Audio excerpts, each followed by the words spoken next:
Hi everyone, welcome to Mao Reading Club. I think we can start now. Our guest speaker, are you ready? Can we start now? Yeah, I am. Okay. So if any of you guys feel comfortable, if you guys want to turn on your camera or um, yeah, you guys can do so as well. Or if you guys are not okay with turning on your camera, then that's fine as well. All right, so let's start now. Okay, so hello, welcome to Mao Reading Club. Mao, short for Monsters Among Us, is a group of youth that empowers children and survivors of child sexual abuse through a myriad of programs such as advocacy, education, and community involvement in hope to pave a safer way for childhoods. In line with 2020 Sustainable Development Goals of quality education and gender equality, Mao Reading Club is an avenue for all youth in and out of Malaysia to discuss and ponder upon important issues relating to us. Treat this reading club as your safe space because we practice no judgments and prejudice towards anyone out there. For the purpose of ensuring our reading session to run smoothly while safeguarding everyone's comfort, Mao would truly appreciate it if we can adhere to the house rules below. Number one, respect. When you are not talking, please mute the microphone by turning it off so that the session will not be interrupted by weird noises. Mao wishes for everyone to please be respectful of others, especially in discussing a certain topic or subject. Please be mindful of others when they are speaking by interjecting politely. We would appreciate it if everyone can join the session by using their names or nicknames so that we can properly address each other. Number two, participate and engage. We welcome everyone who wishes to speak up during the session either by asking questions or sharing their inputs. We do not tolerate discrimination and harassment on one's sexual orientation, beliefs, and preferences. We reserve the rights to remove you from the session. We welcome differences in ideas, opinions, and views because we understand that each and every one of us has different foundations that shape us on how we see things. We also understand if you are not comfortable to speak by using the microphone, do type it out in the chat box. Everyone deserves to be heard. This is a fun session, so no one has to use huge jargons if you do not want to. And lastly, consent and privacy. This session will be recorded. If any of you feel uncomfortable about it, please provide your feedback to us. Our YouTube channel is on our social media, so do click the link to watch the past recorded sessions, or if you guys want to rewatch this session, it will be uploaded on our YouTube channel as well. Please ask first before you want to record anything from this session for whatever purposes. Some may be a camera shy, which is totally fine and understandable. Please do not quote anything from the session without getting permission from the sayer. And it is okay if you wish not to show your face by turning the video off because it's your face, so you get to choose what you want to do with it. Last but not least, enjoy this session to your heart's content, and we hope everyone will get something from this session. Before we start off, I would like to briefly introduce everyone to our guest speaker for today. We have Nur Alfa, and she is a student from UNIZA. And the topic for today, if you guys have not noticed on the poster, it's porn and how it relates to sexual coercion or rape. So without any further ado, I would like to invite our guest speaker, which is Miss Alpha, to take on the session. Also, she has a slide, so I will be handling the slide. All right, thank you so much, Ashura, and thank you so much, first of all, to Mao. You guys can hear me, right? Yet very clearly. All right, thank you, Ashura, and thank you so much to the HR team for allowing me the privilege to present my readings for tonight in front of highly compassionate and interested group of people. What an honor! Hi everyone. So thank you, Ashura, for that brief introduction again. My name is Noor Alfa Johan, and I'm currently a bachelor in English with Communications located in UNISA. So some of you might be wondering, I'm an English student, so why am I speaking about porn and rape? So, well, I've always had a deep interest in them, and I was selected to do an off-bound semester abroad. Off-bound meaning I'm still in Malaysia, but my mind was somewhere else. Also because of the pandemic. So yeah, I did my semester abroad studying forensic psychology in Universitas Erlangga. So this presentation is kind of like my findings and my readings on it. And if you look at the at the slides, you can see my contact details. And if you want to get in touch with me, please jump in. But please let me know where you're from, because it'll be kind of weird if you just slide into my Instagram and start talking to me about porn and sex. So yeah, that's it. Thank you. So I think sure we can go to the next slide, please. So thank my topic for today will be pornography's relation to sexual coercion or rape. Next slide, please. Okay, so let's go back to basics, which is pornography. What is pornography? There's a lot of definitions for pornography. One thing that they have in common is that they are all expressions of fantasies that could provide an individual or person's pleasure. And porn actually has a lot of genres. Some are a little bit more extreme than the others, but they are all a form of fantasy. And they have both negative and positive viewings of porn. Some people view porn as negative because they are degrading to women and it hurts them. But if you flip the coin to the other side, some people might view it as positive because they are empowering this woman on up this woman and man, or whatever sexual preference that you prefer, own up to their sexual desires, and they are defying the society, the norm, and what is taboo and whatnot. So porn comes in a few different ways. Commonly, we have movies, pictures, and magazines. I find calls and texts porn a little bit more interesting because it's actually you have someone reacting to you at the same time, and they fulfill the expressions of fantasies and provide pleasures on both end.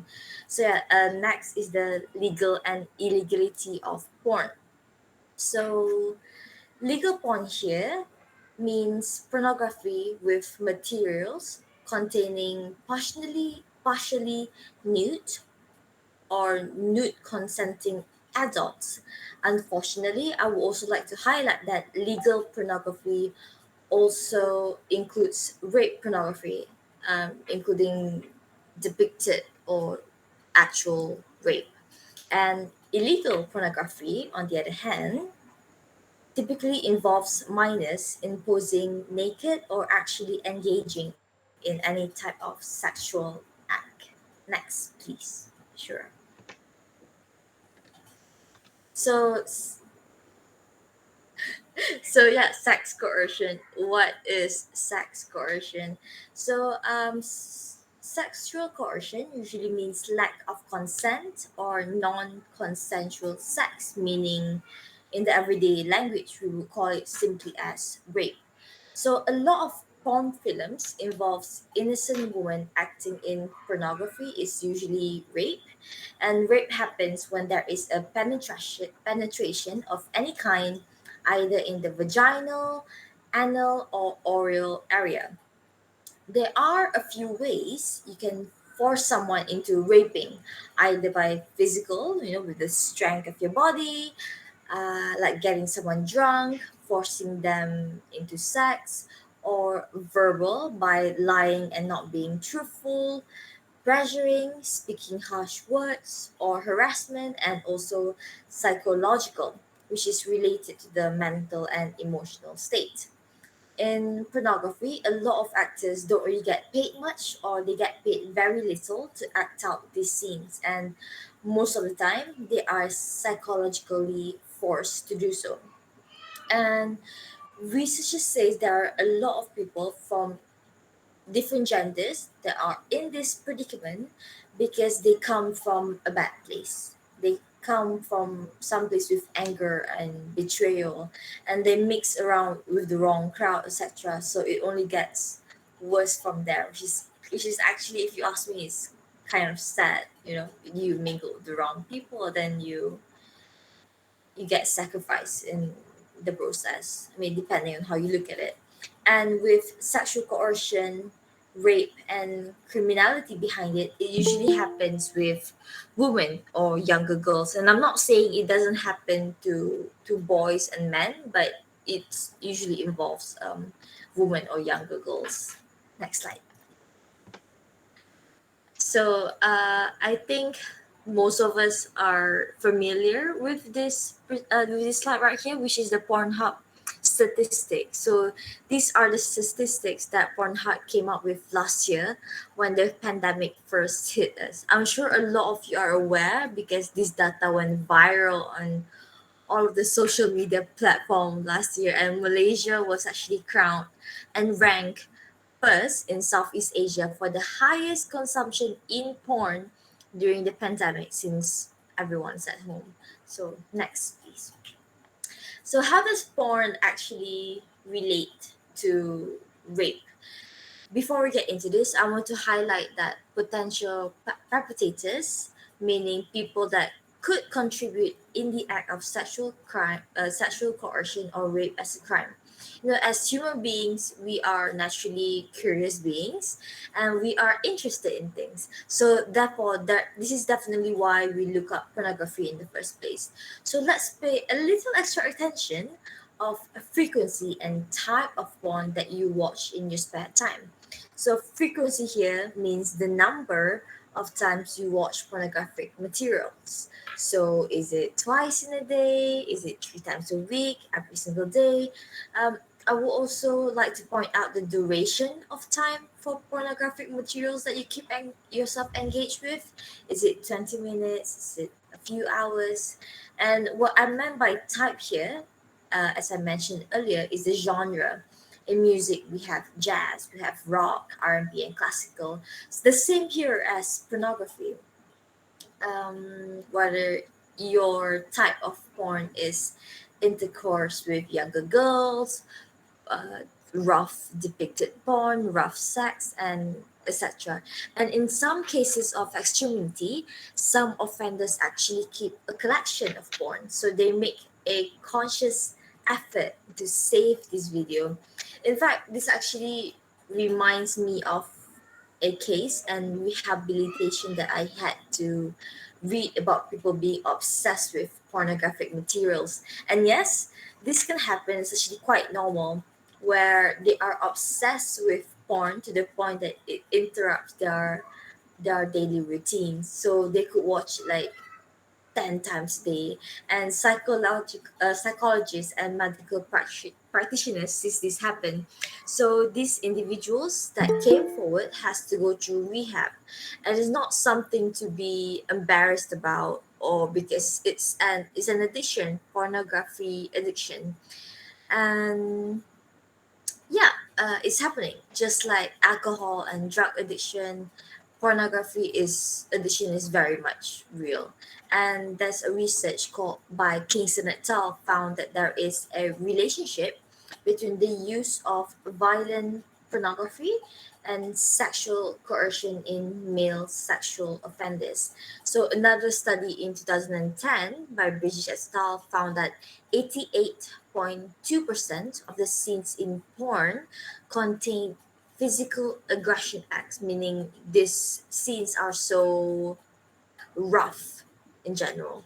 And 48.7% of scenes contain verbal aggressions. So that's a pretty high percentage of both physical aggressions in pornographic materials and also verbal in pornographic material, meaning they can talk in a very aggressive manner. All Mm-hmm. right, next, please.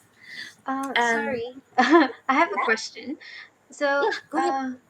when when you mention verbal aggressions, does that mean like uh, uh like forcefully verbal forceful kind of thing? Is it something Yes, like yes. that? Yeah, yeah, it can be counted because either they kind of uh how do I okay, imagine this is a woman. Okay. Right, Okay. imagine I'm bottom water as a woman, Okay. and then their partners could either force them into it, into being like, no, you're my slave right now, you have to follow what I say. So it's either the actor themselves forcing the woman, or they could have the producers to Oh. do it behind camera. So in a way, they know that this is an acting job, but they are at one part they also know they are forced to do this verbally as well. Does that make sense? Yeah, yeah, I understand. All right, If cool. there's anyone that have any questions as well, you guys can just leave it in the chat box as well, okay? Right. Sorry for cutting you off. I'll move to the No, no, no. next. Thank you for cutting me off. I like that. All right, next slide.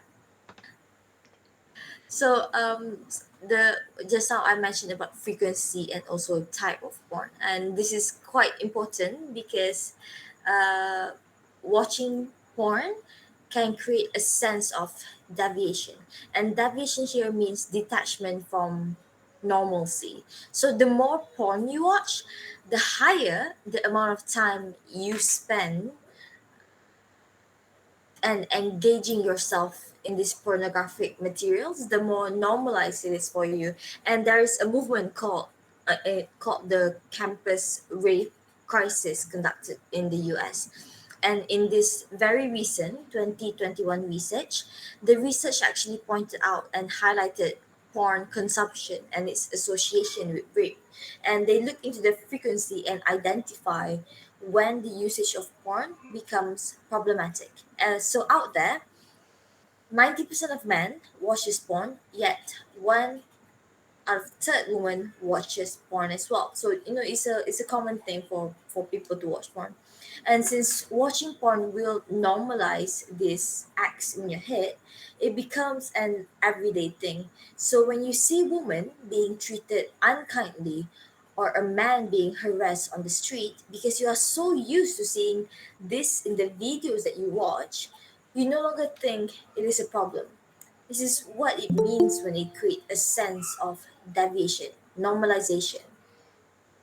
So researchers think that you will be more likely to commit this act because you no longer see the problem in it. So interesting, huh? Like the amount of time you watch, the type, it all create a sense of normalcy in your brain. So that's how pornographic material relates to sexual coercion or rape. And researchers such as like Borsi et al. In 2011, again Bridges et al. In 2017, claim that when you watch too much porn, it decreases the level of willingness to intervene or to prevent a sexual assault or rape. This is what we call bystander intervention. And they actually conducted prevention programs. And from that research, it shows that men's prevention program, they tend to focus more on the frequency of porn, of rape myth acceptance. So rape myth acceptance is kind of like the example that I gave to Ashura earlier. And women's prevention program focuses more on the usage of alcohol and again frequency of porn and the impact of sexual arousal. And findings reveal predictions for both genders. So the magnitude for males that watches porn to commit crime is greater and therefore more beneficial to reduce rape.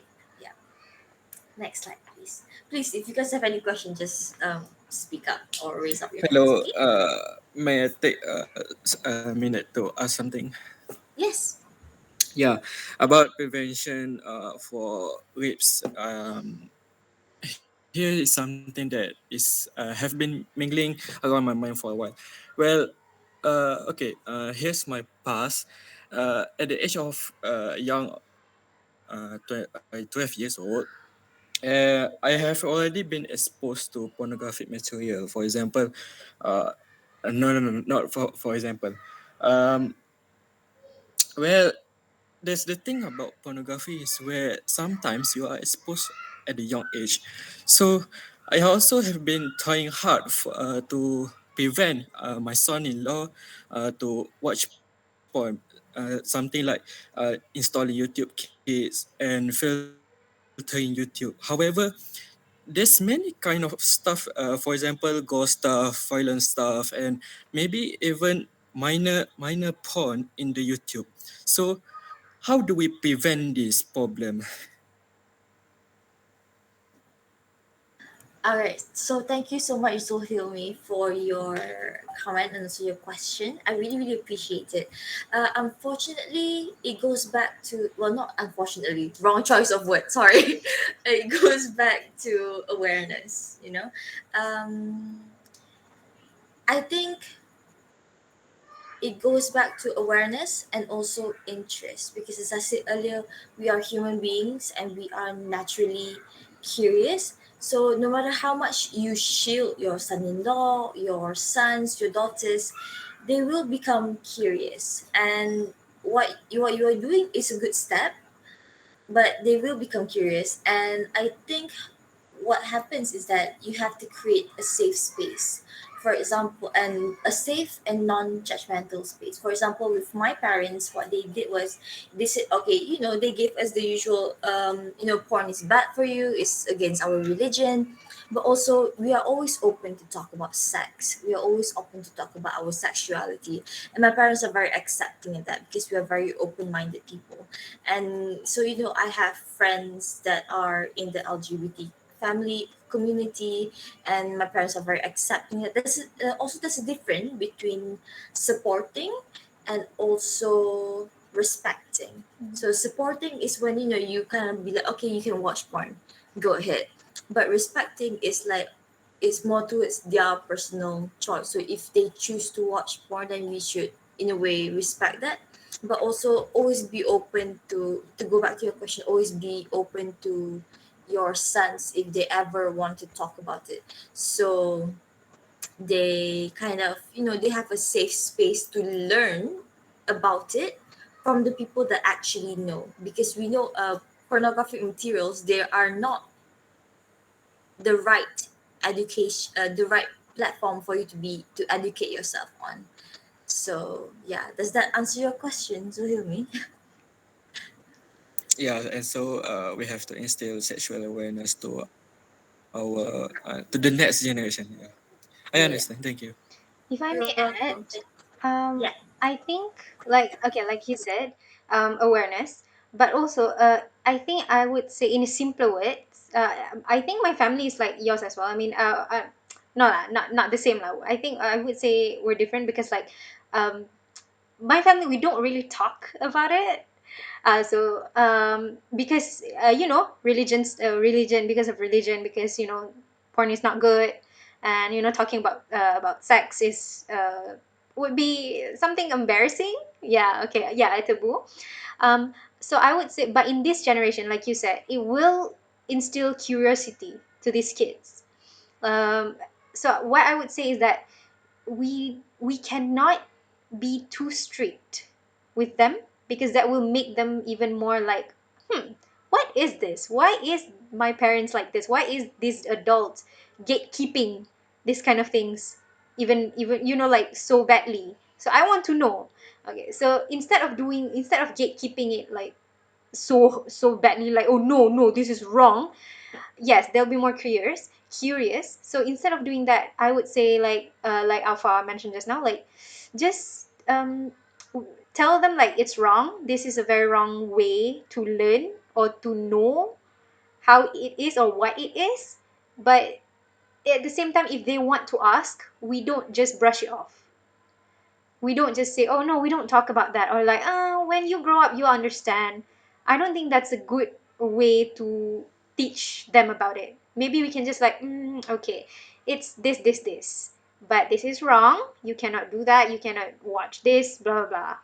you know I think that's because these days, yeah, curiosity, what do they say, curiosity kills the cat, stuff like that, yeah.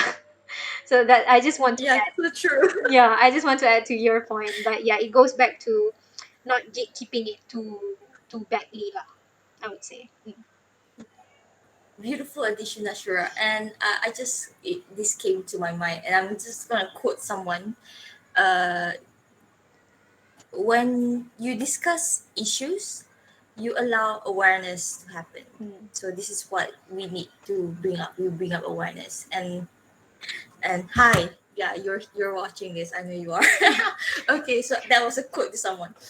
I just quoted someone. All right. So next slide, please, Ashura. I'm shy. Okay, next up is actually victims in Malaysia and paying special attention to child sexual abuse in Malaysia because Mao is more about CSA, right? So I'm bringing a little bit more attention to CSA in Malaysia. So in Malaysia, I know we are aware, but rape is like happening and it is real. And according to Neo Project, there's about like 40 rape cases reported every single day. And sadly, out of the high number of rape related crime, 10% of these cases involves children under 12 years old. And these 12-year-old and youngers are usually girls. And these girls was forced into rape and are reported to be done by their own family members. Now, you might wonder how these numbers actually happen. And the main tactic that is being used is actually by child grooming. And if you're part of our Mao member society, child grooming is like such a big topic, right? Right, Ishra. So like we always talk about this in the group. And I think that the latest that we spoke about was about that teacher marrying the student, right? And it was like quite it was a very interesting conversation for the members. So yeah, what is child grooming, you may ask? So child grooming is when you get close to someone and you start to build trust and comfort. So you first start being their friend, you gain their trust or their parents' trust, and they invite you over to their home. And since most cases involve family members or the people that you are already comfortable with, it is uncommon to be left alone with them or to ask them for their help to babysit your child, etc., and all that. And in Malaysia, there's also social platforms that plays a role in sexual coercion and its related crime. And we have social media such as Facebook and Telegram that disseminate these types of info. So there, the selling and buying businesses of victims also happens. They sell pictures, videos, they even take requests of these non-consensual sex and works. And there's a Telegram group in Malaysia that keeps on getting banned but have like thousands of participants, and most victims are local. And it is up to the point where they have monthly and yearly participants. And whenever these groups are banned, the people that pay subscriptions to these groups will get added into a new group. So it's like a cycle, a repeated cycle again, again, and again. So next slide, which is how can I be a victim? So let's be real. Being a victim of rape or any sex related crime is traumatizing, and no one should go through it. And there are some things that you could do to avoid being a victim. For example, is by your lifestyle. I'm not what do you call it, victim blaming here, okay? No, I'm not victim blaming here, but the lifestyle here means your routine, your activities, and how you go about your everyday lives. And I'm sure we've heard of cases where someone gets raped after a night out in the club, regardless of the gender. They get raped in dark alleys and such. And in other cases, some even may get raped in their own home, like the child victims that I mentioned earlier. And um, yeah, so let's not just put all the attention on lifestyle. So let's also shed some light in the bigger context, which is culture context, the type of community that we live in. And in Malaysia, or safe to say Southeast Asia, we have this culture. It is the perception and belief that the victims of sexual related crimes or these traumatizing crimes are the one that is actually asking for it, that they wanted this rape culture, and these victims are blamed even despite being kids. And age factor is also it's a factor of how you can be a victim. And from my previous presentation, from my previous slides, I stated that most victims are actually young victims, and some not even reaching the age of 12 yet. And people of authority, people that they should feel safe and have a certain level of trust, like teachers and all the family members, they are not giving that, in places like your own home, school, etc. So yeah, next slide, I please. would say And they usually took advantage of these young victims, which is I, actually very disgusting because like they are supposed to be the people that protects these kids yeah, and the younger family members if in this context, but they took advantage of it for their own pleasure. yeah, It's disgusting. Yes. disgusting, Yeah. Stephanie. Okay. Right, yeah, definitely. So yeah, porn in culture. I'll just go this very briefly. So I mentioned earlier about rape culture in Malaysia and across Southeast Asia. So our rape culture is crazy. Can I say that our rape culture is crazy? We normalize non-consensual sex by making jokes, and I mean, we even have we even had Ayn as one of our speakers a few weeks back to talk about the issue. We normalize it, yet we still think it's taboo and it shouldn't be talked about. But these heinous acts are traumatizing, and it is a crime, and it ruins lives, and it is so often overlooked and as it's not that serious, and the kids are being playful and manja. Yes, correct. I saw the comments and I totally agree with, verbally sexual harassment and it being crazy. Yeah. So Verbal sexual harassment, I would say, is the most common one in Malaysia. Is that okay to say? Um, because yeah, like Ain's case. I'm sorry if you guys heard any child screaming. Uh, excuse that. But anyway, back to the topic. The verbal, like Ain's case, it's wrong. It's like objectively wrong, but they keep on saying it's just a joke. You guys are being oversensitive, or yeah, you guys are Gen being Z babies, right? yes, but Snowflakes. it's the most normalized culture, rape culture in Malaysia, which is so I don't know what to say. Like I, sometimes the word stupid or dumb is not enough to describe these people that normalizes this kind of jokes. Mhm. It's like catcalling. Yes. And they think like for example like catcalling, they be like, oh come on, it's a compliment, like accept it. You should be honored that we are catcalling you. You're Yeah. making us uncomfortable. It's like actually like backhanded compliment. Is that right? Compliment. Ah, Yeah. yeah. It's so tiring to educate these people because they don't want to accept it. It's like they create the problem, and then when we say like it's wrong, and then we have this We call them out. yes, we call them out, and then we explain, we provide proofs and everything, and they would still say it's just a joke. Yeah. Where is the And logic that's, there? yeah. I agree. Oh, it's all domino effect. The moment you tolerate a situation that rape can be joked about or used casually, and make it seems less of a serious issue. Mm, true. Oh, so Zarina, she asked, how would you respond if someone around you verbally abused you? How would you respond, Ashura? Hmm. Well, okay.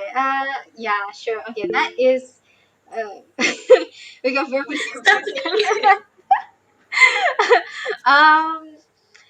Like if I Well, may if go first, okay, yeah, like sure, go like on. for example, if someone verbally abused you, first I think I would look at the context of the situation. Mm, Like maybe have a conversation with them first and try to understand why they are saying what they are saying, because I don't want to be defensive. Yeah, true. And if I don't understand where they come from, then it's easy for me to be defensive and for us to just fight back and forth and not understanding the root of the problem. And also, I will also look at who I'm speaking with.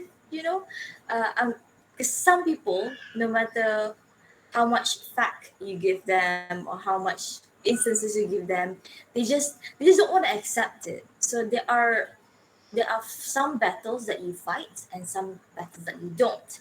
So yeah, in order not to normalize it. Yeah, I think I answered it. Did I answer your question, Zoe Case? Miss Zoe? And Ashura, or how would you respond to it? Um, if I'm being honest here, if we're the victim, right?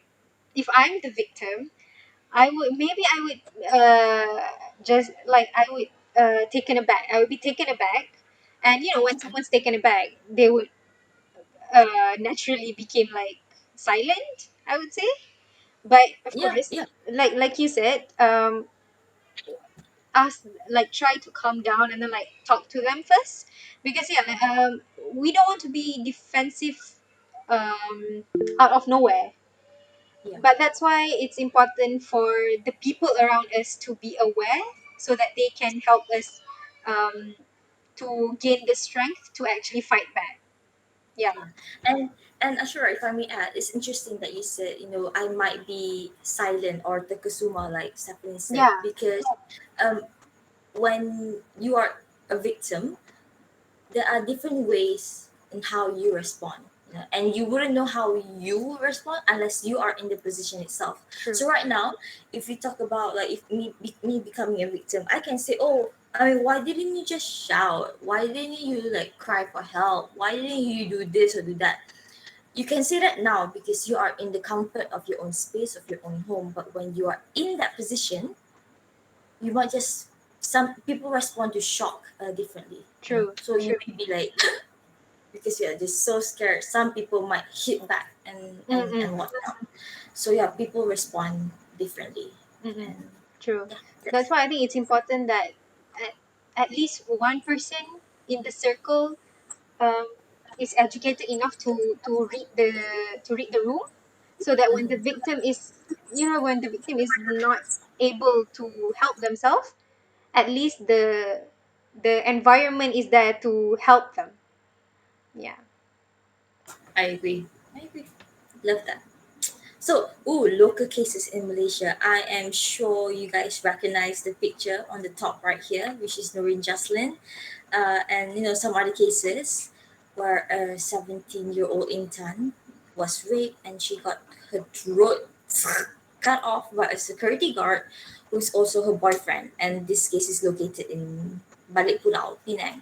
And an 8-year-old girl getting sodomized, strangled, and gang raped in Johor. And I think gang rape is um, one of the genres in, no, I don't think it is one of the genres in Pornhub that is constantly being watched, and a series of another cases where a series of repeated rape for a duration of 18 months of girls between the age of 12 to 15 year old by a man with multiple wives. So this man is a father and he has multiple wives, and they have kids of their own, and he multiply rapes each child for 18 months.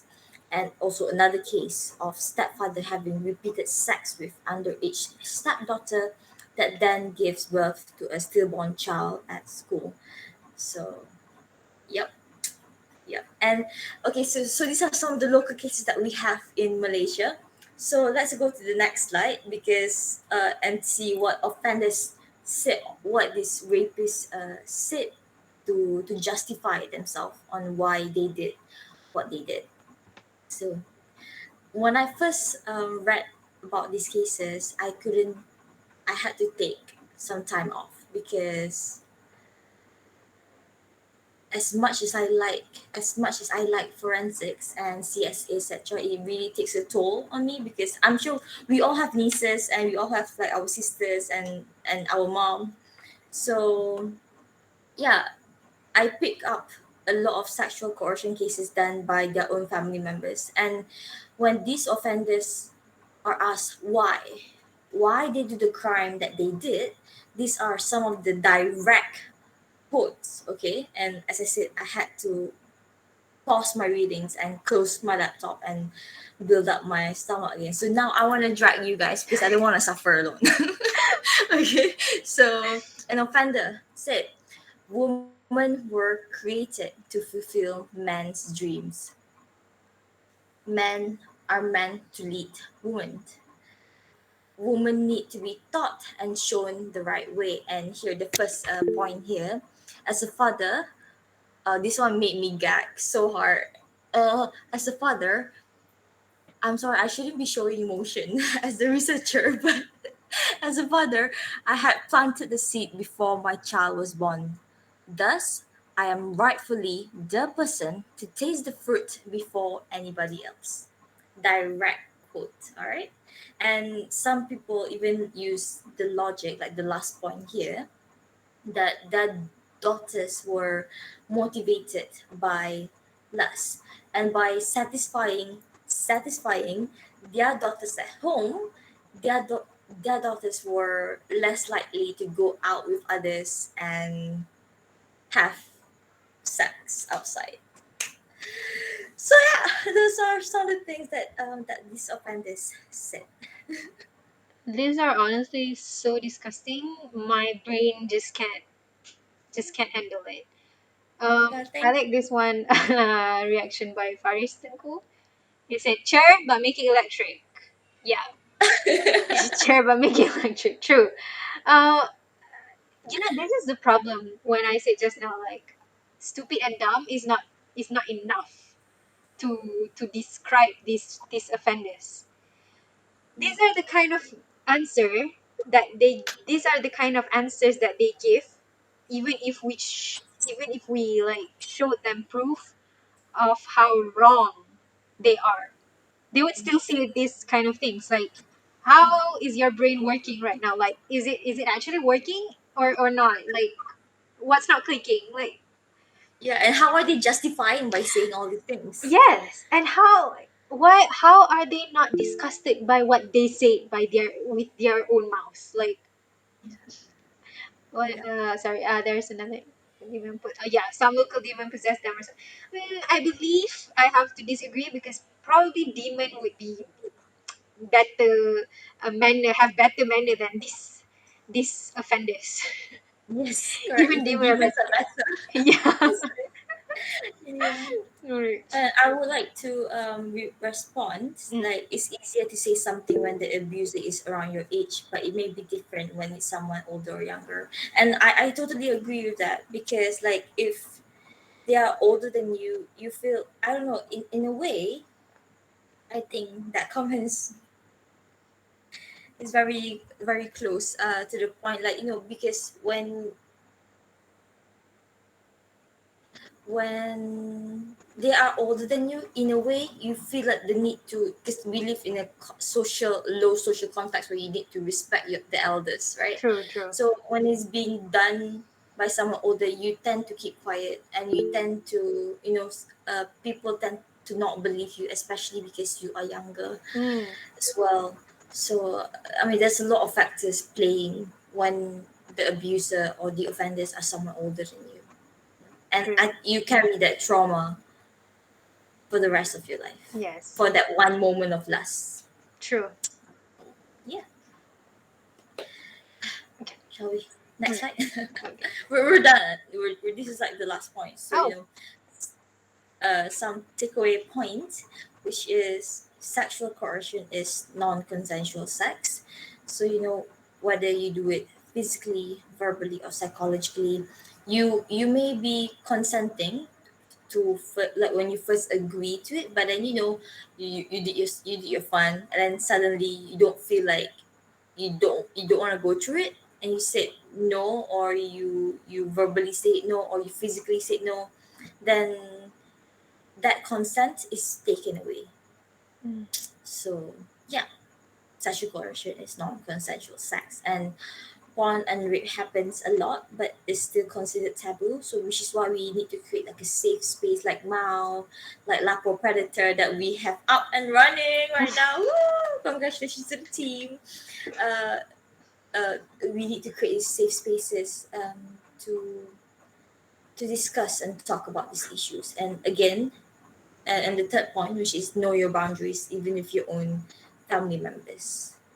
So yeah, ta-da! We are done. Yay! Oh, we have a question. Hold on. Random question. If you found the person you love, example, your boyfriend, is addicted to porn, what will you do? Interesting question. Interesting, isn't it? I think it goes back.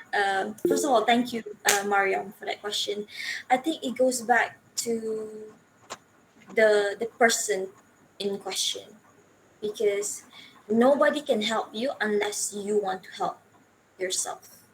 I mean, the most that we can do is like, we give awareness, we talk about it, we provide again a safe space. But if they don't see a problem in it, if they don't want to change, then no matter how much probing you do, there's nothing that you can do, because you can only help within, excuse me, you help what can be helped, you control what can be controlled. Sorry, you control what can be controlled, but some things are out of your hands. And if you need professional help, then seek it.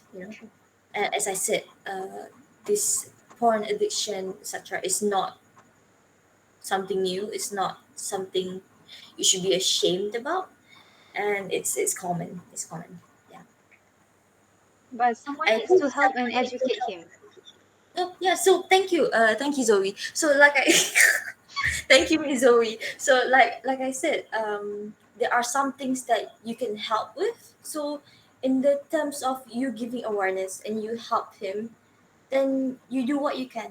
But in the terms that you can't and they need professional help, then seek it, because, for example, you are their partners, you are not their therapist. True. Agree with that one. Another, yeah. I would say this would be just an elaboration of what you were saying. Um, well, we can't really ditch him right away, right? Ditch our partners that or anyone that we love or we care about, but they're addicted to porn. Um, well, since Alpha mentioned just now that it's an addiction, so it's something that needs help. So yeah, we help what we can, uh, as much as we can, and then if they don't want to accept the help, then well, ditch him. Yeah, ditch that person. Or yeah, because like we could be the victim because they're addicted to that kind of thing. So we could be the victim. So before we became one, just get away, run. Anything else that you guys want to ask Uh, or share? uh, I, I have a question. Mm-hmm. Go on.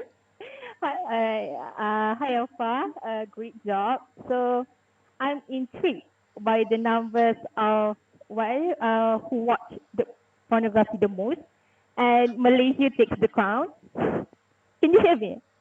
Okay. I'm sorry if the question is a little bit sensitive, but coming from a Muslim country, what do you think? What factors do you think that contribute to the numbers? Interesting, isn't it? I think that statistics. Thank you so much, Azlin, for that comment. I think your comment is very interesting, because yeah, I mean, Malaysia consists mainly of Malays that are Muslims. Oh, these are the bibliography and where I get all my readings from. But I think it is interesting because I think, like Ashra said, we often gatekeep and we often view these things as taboo. And again, in my slides, I mentioned how we have this rape culture going on. So we don't talk about it. We don't educate ourselves. We don't learn and unlearn, we just stop talking about it altogether. And when you are curious, you would just Google it up. Like everything we do nowadays, we just Google it up. And when we Google, sometimes we don't have the right information. And I'm sure if right now, if I share a screen and I Google porn or sex, I would most highly likely come across as in porn.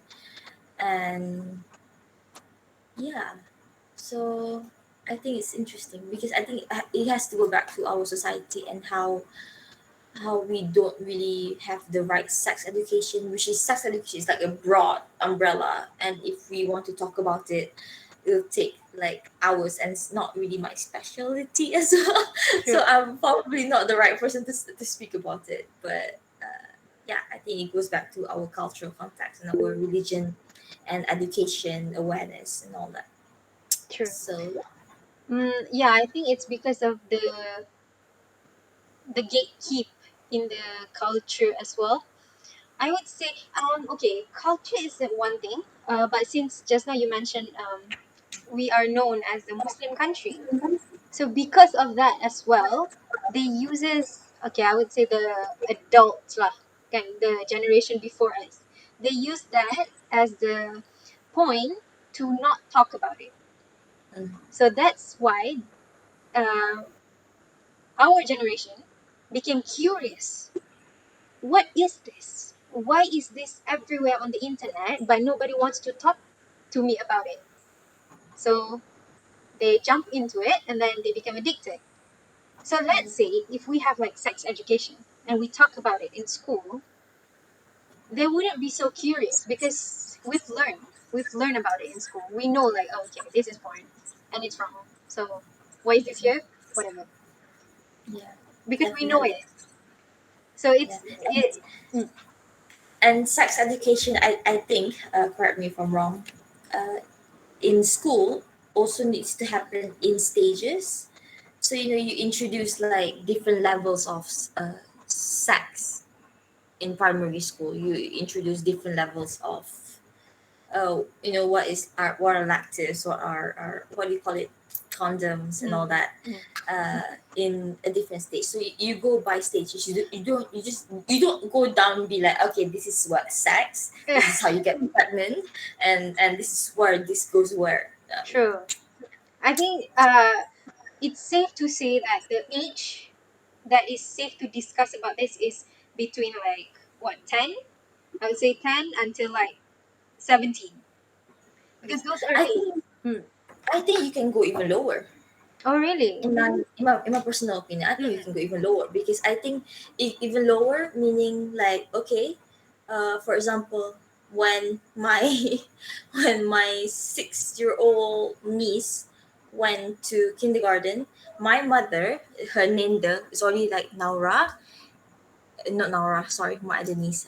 If someone touches you like above your shoulders, below a certain areas, report it, Mm, talk to us about it. So we know the areas like of where to touch. And even for me, for example, when I was younger, I was not allowed to go sleepovers to my uncle's house, for example, because she is very worried about these things, and for good reasons. And even then, we know our boundaries. We know, like, okay, I'm comfortable if my uncle wants to touch me on my shoulders, but if they go below, I'll be like, you're gonna get slapped, boy. So yeah. Oh, there is a need for re-education on sexual crime awareness and a code of conduct at all levels of our education system. Correct. And not everyone can teach sex ed. There needs to be training on how to teach sex ed. But the question is there training? I don't know, Miss Zoe. Is there training as an academic? Do you know whether there is a training or not? Miss Nadia? yeah. Is there, Ashura? No, as far as I'm concerned, there is none. At least what I know is in Malaysia, there is none. I mean, what do we expect? Even when we mention sex education, some people would just bash us right away. We didn't even say anything yet. Just sex education out there, and they would be like, no, no, no, here and there. So how are we want to talk about it? But maybe somewhere out there, maybe other countries would. I kind of believe there is, because if we can think about it, then someone else might have already done it somewhere. So yeah, All right. All not right. yet. Okay, not yet. Yes. Okay. Yeah. Trying to be positive. Positive. Okay. Not yet. I Uh, agree, Miss Nadia. I agree that safe and safety and safe spaces. All right. May I say something? Yeah. All right. So talking about sex education, I still remember I talked with my roommate about sex education, and my roommate I'm not saying anything lah, tapi mak dia ustazah, bapa dia ustaz. So we talked about sex education, and I asked about her opinion. So so I talk about it, and she said, why do we need sex education? We have our religion to protect us, because some people, like you said, they they're afraid with the sex education, so they don't know about what sex education actually educate us. But by saying that, well, I'm probably going to be hit by this, but I think religion itself is not going to protect you from this kind of porn, rape. You need education. So I think Malaysia is still a long way before everyone can accept sex education as syllabus in school. Yeah, I agree, Azlin, and thank you so much for your input. It boils down to awareness and education again. So yeah, Ashura, would you like to wrap us up? okay, sure, can. All right. So, um, thank you so much, everyone, for actively joining our session tonight. We really appreciate it, and thank you, obviously, to our guest speaker for talking about this. This is a very, I would say, sensitive topic. The word itself is very sensitive, but we, how many are us in here? We are brave enough to get educated about it. So I really hope we won't be the victim.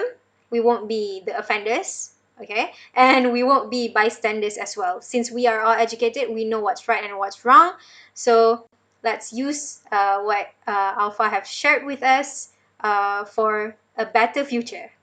So again, just a reminder, Reading Club is every Friday, 9 to 10 p.m. So for next week, we have yet to post our speaker, but stay close to our Instagram.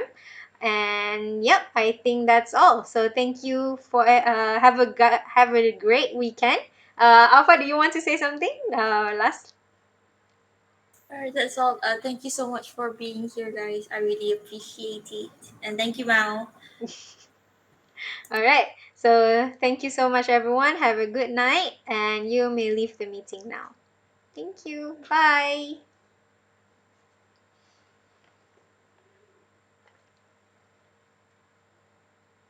Ashura, you want to know something? Mm. Zoe Case and Nadia too are my lecturers. Oh, really? Oh my God, that's great. They join your session. Yeah, they're very supportive. That's why. Yeah. So they are your lecturers from the university you were learning. No, in Uniza in Oh, Terengganu. I Yeah, see.